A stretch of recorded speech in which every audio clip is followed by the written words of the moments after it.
Hi, welcome back to Mike's Short Survival. Today we're going to go over a mini micro fall trap, I like to call it.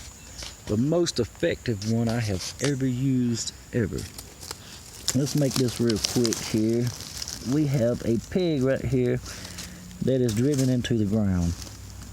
Right there. We leave it sticking up out of the ground just about a 1/4 inch. Once we get a line tied around it, pull it.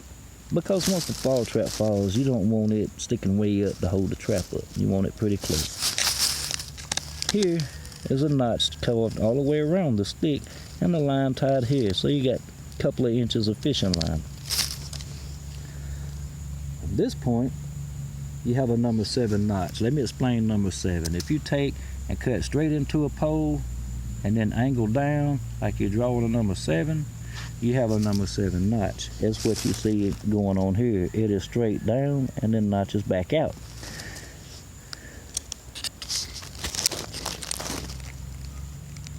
The pole stick here has a flat notch on it.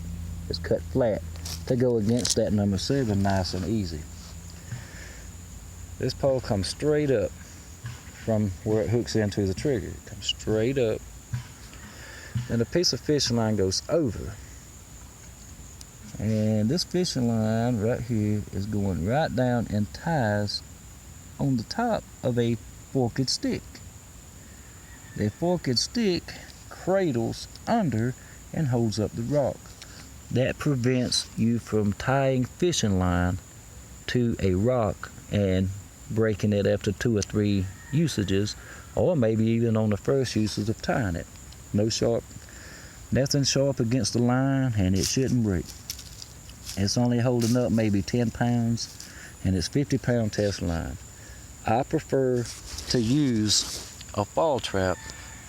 I see a lot of snares, great, but I see a lot of times where you have a snare and you have a predator, a coyote, anything can come and get your rabbits or squirrels or whatever you caught.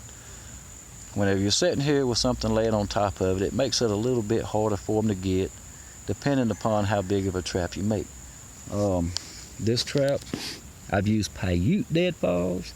I have used Figure 4 deadfalls. I've never in all my life used one as effective as this. I haven't seen one where simply just little fishing line or lightweight cordage would hold up the rock without it tearing it up, easily. The forked stick, it takes away that sharpness. But see this little old tiny twig?